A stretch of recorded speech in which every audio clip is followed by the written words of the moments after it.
door and all the torches go out as soon as they all enter. That's the first warning and only warning I need for me to copy take A and do the race towards the exit. F the treasure I was trying to save my life. They even mentioned that they felt like they were being watched. That's 2 warnings back to back. Metro boom and make it boom. I said metro boom and make it boom boom. Juhi grabs Jinwoo out of nowhere and he can see the terror in her eyes. Jinwoo looks at Jeez and as expected crimson rays come from its eyes and strikes Mr. Yo. This is meant to be scary but I laugh looking at it now.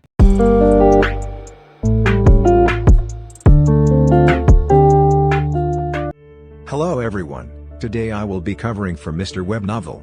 Let's get into the video. Chapter 1. Main character, Sung Jinwoo. 1. He is an E-rank hunter. 2. Very weak and only distinguishable from a normal person due to his slightly faster healing and constitution. 3. Everyone knows him. Not because he is strong, but because he is the weakest hunter, and because of this they feel safe when he is on a raid. Mr. Kim explains to Mr. Park why the raid should be easy and they both laugh and Jinwoo hears but does not say anything. Jinwoo and Juhi the healer converse and she tries to find out why he risks his life in dungeons and he deflects the questions. After killing all the monsters they reach another dungeon entrance within the dungeon. They decide to do a group vote and Jinwoo is the deciding voter as he has not voted yet. Chapter 2. We all know what he chose.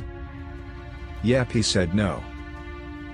Psych, I lied, he said yeah, which is expected since he is broke. They are going further in the dungeon and Jinwoo approaches Juhi and apologizes because he feels guilty for voting for everyone to continue with the raid. He pesters her and she gets angry out of annoyance and care from one person to another. There is a flashback of how they met, how he is always hurt and she being a healer helps out whenever they are on the same team for a raid. Seems like I was wrong, she was feeling our boy Sung Jinwoo. She said if you are sorry take me out for a meal. She shot a 3 from the half court and it looks like it's going in. Before Jinwoo can reply the others in the group tell everyone that they have arrived in front of a giant door. Everyone is discussing how they will divide the treasures and they are hyping themselves up. They go through the door and all the torches go out as soon as they all enter. That's the first warning and only warning I need for me to copy take A and do the race towards the exit. F the treasure I was trying to save my life. They even mentioned that they felt like they were being watched. That's 2 warnings back to back. This was my first time reading a web novel but even I knew something bad was going to happen. They keep walking and see a gigantic statue sat on a seat. There is no danger that we know of. Some randomer in the team asks Mr. Song to check out some statue. Mr. Song reads the tablet in the hand of the statue. Keep in mind there are several other statues and the one with the tablet is the only one with wings. The tablet says Commandment of the Kartena Temple. Metro boom and make it boom. I said metro boom and make it boom boom. Juhi grabs Jinwoo out of nowhere and he can see the terror in her eyes. Chapter 3. She tells him that the massive statue sat down just looked at them. That's the 3rd warning. Once again I wouldn't even be in this situation. But if it was me I would start Naruto running towards the exit. Anywho, he looks at the statue, doesn't see anything and tells her she is overthinking things. She has a mental breakdown, starts shaking and looking towards the grounds. Jinwoo probably looking at her like, you a baddie, you fit, you feminine, pleasing to be around, have the qualities of a wife. After this you look a bit deranged, might have to take a rain check on that date. So Mr. Song is reading the tablet and it says worship the Lord, 2nd, praise the Lord, 3rd, prove your faith to the Lord. Those who do not follow these commandments will not leave alive. Pause, those are fighting words. If that was someone like Killua he wouldn't allow that. He would turn the writer into a pack even if he had to go back in time. When I read that I read it from the perspective of the people who voted yes in the group. I was like, oh my gosh Shama, why did I say yes? Guess what happens? Just guess. I'll give you a few seconds. We all knew it was going to get worse. The author knew, I knew, you knew, your neighbor knew, your friends knew, everyone knew. The doors they entered in closed as soon as Mr. Song finished reciting the words from the tablet.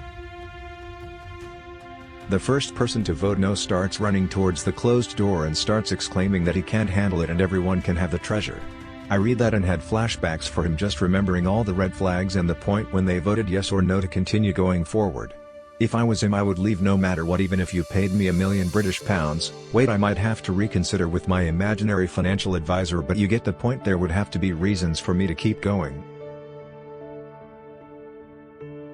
As this guy is running, Mr. Song shouts, "No, don't." Now we all know when a phrase similar to that is said, someone is about to get humiliated or embarrassed. On the optimistic and the more pessimistic side, which is more realistic, people get injured or killed. Now I'll let you guess what happens. 1. No one gets hurt. 2. Someone dies. 3. The guy manages to escape magically. Yep, he dies. His head is crushed by a mace. Where did the mace come from? I'm confused. So basically one of the statues attacked him. One thing about the guy, when he tried running away, in my head I said, no K-Flock, but be yourself and stay up in your lane. Why you running? Why are you running?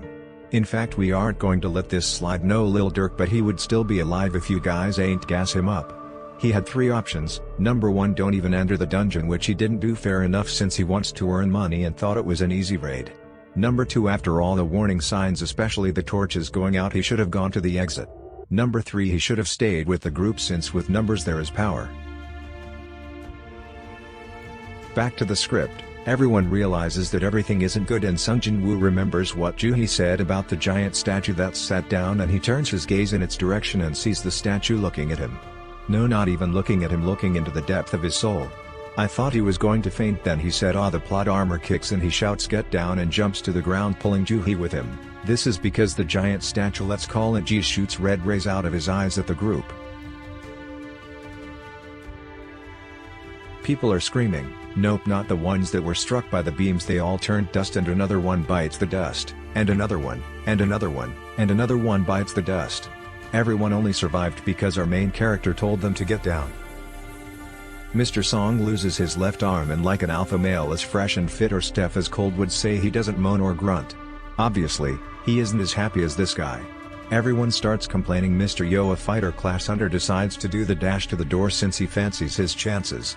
Then Sung Jin-woo looks at G's, and as expected, crimson rays come from its eyes and strikes Mr. Yo. This is meant to be scary, but I laugh looking at it now. Only his ankles were left, plus some female in the group left a yellow puddle beneath her. Jin-woo remembers the commandments and risks his life by standing up to test his theory. He confirms that they need to follow the commandments. They can move, but they can't be higher than a certain height or they will be struck. I'll see you in the next video. If there is no personal voiceover, it's due to audio issues.